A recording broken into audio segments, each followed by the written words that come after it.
तो गाइस आज पढ़ना है कि हमारे भाई ये इरिवर्सिबिलिटी क्या होता है, एंट्रोपी का कॉन्सेप्ट है इसमें कि इरिवर्सिबिलिटी बहुत अच्छा टॉपिक हो जाता है। तो इरिवर्सिबिलिटी क्या होता है, इरिवर्सिबिलिटी अवेलेबल एनर्जी कहते हैं इसको, अवेलेबिलिटी होती है या फिर ये एक्सर्जी कहते हैं इसको, ठीक है। तो अवेलेबल एनर्जी क्या होता है, ये डिफाइन होता है कि मैक्सिमम यूजफुल वर्क आप कितना ऑब्टेन कर सकते हो सिस्टम प्रोसेस में से, उस सिस्टम जो वो डेड स्टेट जाने से पहले डेड स्टेट मतलब कि एनवायरनमेंट टेम्परेचर, ऐसा स्टेट जिसमें से भी कि कोई वर्क यूटिलाइज ना हो सकता हो। देखिए अवेलेबल एनर्जी का कॉन्सेप्ट कह रहा है कि or the energy is defined as a maximum useful work.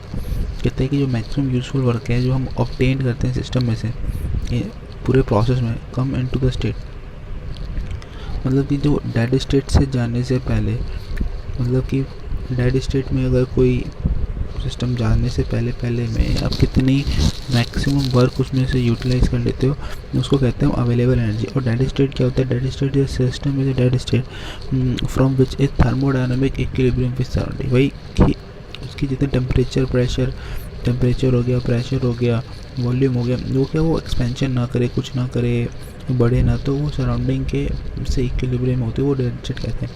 तो वो टाइप 1 केस 1 मैंने जो चार्ट 2 टाइप में करा है, केसेस है रिवर्सिबिलिटी का, बहुत अच्छा सही से बना के रखा है। तो टाइप 1 कहते हैं available energy of some heat Q. ये तो कुछ हीट क्यू, अगर मेरे पास कुछ आज हीट है क्यू, तो उसमें से केस मैंने कहता है कि available energy of heat Q available from the thermal energy reservoir temperature T. कि अवेलेबल एनर्जी है मेरे पास हीट क्यू की थर्मल एनर्जी रिजर्वर, किसी एक थर्मल एनर्जी रिजर्वर में से हीट क्यू है, उसको मैं लेने लूँगा तो क्या होगा, देखो according to the second law of thermodynamics की केस बना है कि available energy of heat Q, जिसमें ये कहता है कि according to the second law of thermodynamics all the energy supplied as a heat engine is a part must be rejected to some lower temperature. मतलब क्या कि कोई भी अगर थर्मोडायनामिक सेकेंड लॉ थर्मोडायनामिक कहता है कि किसी भी थर्मल रिजर्वर हीट इंजन से अगर मैं हीट सप्लाई करता हूँ तो उस हीट का कुछ पार्ट सिंक में ज़रूर जाएगा। वही कि हीट इंजन को कोई भी सप्लाई करता हो, तो हीट इंजन में अगर कुछ भी हीट में सप्लाई करता हूँ तो उसका कुछ पार्ट लो टेम्परेचर सिंक में जाएगा। और the available energy represent the portion of energy supplied the heat which can be converted to the work by the reversible heat engine. कहते हैं कि अवेलेबल एनर्जी जो हमको क्या कहता है, रिप्रेजेंट करता है कि as a heat which can be converted into work by reverse. हाँ देखो अवेलेबल एनर्जी क्या होता है, वो रिप्रेजेंट करता है कि कितना वर्क है रिवर्सिबल हीट इंजन से हम वर्क में ऑब्टेन कन्वर्ट कर रहे हैं। मतलब कि अगर मैं यहाँ पे देखूँ तो ये एक रिवर्सिबल हीट इंजन है, तो इसका क्यू अमाउंट ऑफ हीट को मैं अगर वर्क में रिप्रेजेंट वर्क में ट्रांसफ़र करता हूँ तो वो क्या अवेलेबल एनर्जी हो जाती है हमारी। तो अवेलेबल एनर्जी यही है कि मैं कितना क्यू अमाउंट ऑफ हीट को वर्क में ट्रांसफ़र कर दूँ, ठीक है। तो एक रिवर्सिबल हीट इंजन से, तो उसको कहते हैं क्या अवेलेबल एनर्जी। और अनअवेलेबल एनर्जी क्या होता है, ठीक है, portion of energy that can not be converted to work to reverse. मतलब कि वैसी ऐसी एनर्जी जो यूटिलाइज ना हो सकती हो, ठीक है। तो अनअवेलेबल एनर्जी, जैसे कि अगर हम इंजन में देखें तो गैसेस, एग्जॉस्ट हो गया, एग्जॉस्ट का कुछ टेम्परेचर होता है बट वो भी एक किसी टेम्परेचर पर है। तो एग्जॉस्ट के किसी एक टेम्परेचर पर वो यूटिलाइजेशन नहीं होता उसका। और क्यों यूटिलाइजेशन नहीं होता उसका, क्योंकि वो कुछ portion of heat must be rejected, जो वही है कि अनअवेलेबल एनर्जी होता है। तो अवेलेबल एनर्जी क्या होता है, maximum obtainable work. Maximum obtainable work क्या होता है, work done of a reversible heat engine, ठीक है। देखो वर्क डन जो होता है मैक्सिमम कब होगा, एक रिवर्सिबल हीट इंजन से ही होगा, इरिवर्सिबल हीट इंजन से नहीं होता, ठीक है। मैक्सिमम यूजफुल वर्क होता है रिवर्सिबल हीट इंजन से कितना ऑब्टेन होता है। देखो efficiency of reversible heat engine 1 - T0/T0, ये temperature of surrounding by temperature, मतलब सिंक का टेम्परेचर बाई थर्मल रिजर्वर का टेम्परेचर। तो एफिशिएंसी रिवर्सिबल हीट इंजन की क्या होती है, work done reversible by heat supplied, है ना।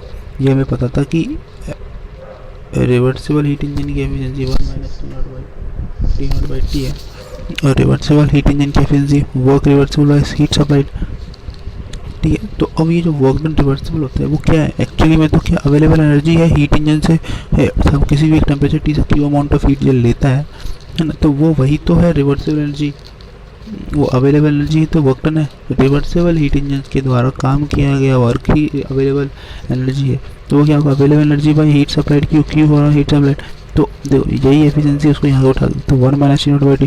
तो अब मैं यहाँ से अवेलेबल एनर्जी निकालता हूँ तो क्यू हो जाएगा, क्यू के टर्म में 1 minus T zero by T, तो क्यू मल्टीप्लाई कर दिया टी नॉट और टी बाई टी अंदर मल्टीप्लाई कर दिया। तो अब क्यू बाई टी क्या होता है, डेल्टा एस होता है सोर्स का, तो अवेलेबल एनर्जी होता है Q minus delta T source by T source.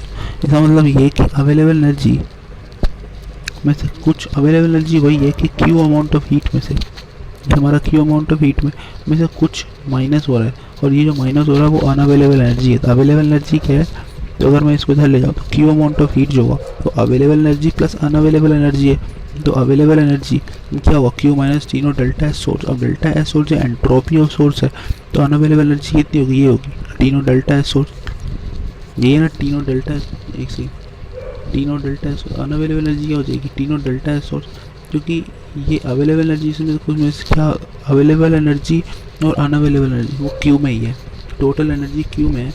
अब क्यू में है दोनों एनर्जी, तो अब दोनों एनर्जी जब क्यू में है तो उसमें से एक अवेलेबल होगी और एक अनअवेलेबल होगी। तो हमको पता चला कि टी नॉट डेल्टा एस क्या है, अनअवेलेबल एनर्जी, ठीक है। तो देखो अवेलेबल एनर्जी ये पता है Q minus T not delta, और ये क्या क्यू क्या है, एनर्जी ऑफ सिस्टम। तो टी नॉट है एम्बिएंट टेम्परेचर और टी क्या है, सिस्टम टेम्परेचर, जो मैंने बताया जैसे। तो अवेलेबल एनर्जी क्या है, जो function of energy of system. तो ये तीन बातें इंपॉर्टेंट है कि available energy function, available energy is a function of the energy of the system. तो फिर अवेलेबल एनर्जी क्या, function of energy of system, क्या एनर्जी ऑफ सिस्टम, ये एनर्जी ऑफ सिस्टम होता है। अवेलेबल एनर्जी तीन चीज़ का फंक्शन होता है, क्या कि एक है तो एनर्जी है सिस्टम की, और दूसरा स्टेट ऑफ द सिस्टम, और दूसरा स्टेट ऑफ सराउंडिंग। ये हमारा टी जो है ये क्या है, स्टेट ऑफ द सिस्टम, मतलब उस टेम्परेचर सिस्टम जो हमारा वो कौन से स्टेट पर है, वो T1 टेम्परेचर, T2 टेम्परेचर या T टेम्परेचर पर। तो इस सिस्टम का टेम्परेचर, सराउंडिंग का टेम्परेचर और the energy of the system, तीन पे डिपेंडेंट करता है। कि अवेलेबल एनर्जी फंक्शन की याद करें ना कि एनर्जी सिस्टम जो स्टेट ऑफ द फंक्शन पर डिपेंड करता है, सराउंडिंग के और सिस्टम पे। तो हीट इंजन इन देखो होता है, heat engine in summer an example है the different available due to the ambient condition. इसका अच्छा एग्जांपल है कि अगर एक हीट इंजन है, कोई भी एक हीट इंजन है, ये एक हीट इंजन है, तो उसमें विंटर में क्या होता है, विंटर में जो एनर्जी सप्लाई, देखो विंटर में जो टी नॉट है, विंटर में जो टी नॉट टेम्परेचर है, सराउंडिंग का टेम्परेचर कम होता है, तो ये वैल्यू कम होगी तो अवेलेबल एनर्जी ज़्यादा हो जाएगी। और ये समर में टी नॉट टेम्परेचर, समर में ये टी नॉट टेम्परेचर क्या होता है, ज़्यादा जाता है, ये ज़्यादा हो जाएगा। तो ज़्यादा हो गया तो अवेलेबल एनर्जी समर में क्या कम हो जाती है। तो ये डिपेंडेंट करता है, किस पे डिपेंड करता है, ये एम्बिएंट टेम्परेचर पर डिपेंड कर रहा है। ये heat engine summer in the winter example having the different हो गया। तो available energy of the Q at temperature T with respect to T nought, ठीक है। तो अवेलेबल एनर्जी, तो अब ये देखो इसको अगर एक लाइन में बोला जाए ध्यान से, तो अवेलेबल एनर्जी क्या है, क्यू की जो अवेलेबल एनर्जी है, क्या क्यू की, जो क्यू है available energy at temperature T, at temperature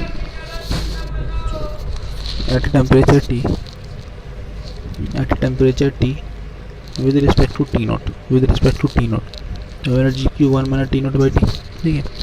ठीक है, एट टेम्परेचर टी, किसी भी एक टेम्परेचर टी पर, किसी भी एक temperature T with respect to T nought, ये ना, ये फॉर्मूला बन गया। Now this is same having to the Carnot cycle. अब कार्नोट साइकिल में क्या होता है, कार्नोट साइकिल में अवेलेबल एनर्जी और अनअवेलेबल एनर्जी क्या चीज़ है। Now like this is the T nought and T S. तो अनअवेलेबल एनर्जी क्या है,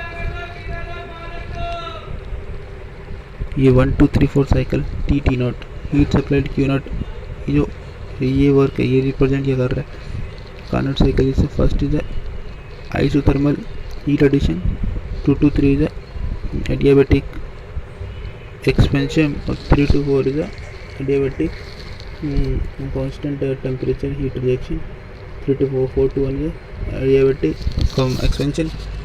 क्यू नॉट कितना होगा, net of by heat available energy. तो ये नीचे वाला पोर्शन क्या है, unavailable energy. Area under the 1 to 2 work is heat supplied, 1 to 2 heat supply. Area under 3 4 क्या, what is 3 4 is like heat supplied, 3 4 is heat rejection. तो ये heat rejection की unavailable energy Q S minus ये supplied minus rejection. तो area enclose by the curve is net work done, और area available energy heat supplied क्या, T not delta supply heat क्या है, T delta S, और rejection heat क्या, T not delta S.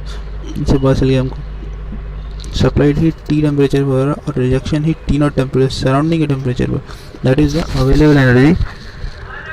Available energy is T delta S minus T not delta S. ठीक है, ये वाला टेम्परेचर में से नीचे वाला हीट रिजेक्शन माइनस कर दिया और डेल्टा एस कॉमन ले लिया, जो कि जो है change in entropy T minus delta S. अब टी माइनस डेल्टा, देखो टी डेल्टा एस क्या था, क्यू, और टी नॉट डेल्टा एस, क्योंकि टी डेल्टा एस क्या था, क्यू था, तो टी क्या होता है, हीट सप्लाइड, यहाँ हमें पता है अवेलेबल एनर्जी क्यू, ये available energy Q minus T delta S. हम यहाँ पे देख लेना, कुछ नहीं किया है, क्यू ऐसे टी डेल्टा एस, क्यू और टी नॉट डेल्टा एस, ये इसके अंडर, ये अंडर इसके T corresponding delta S, T not के corresponding delta S, multiplication minus कर दिया।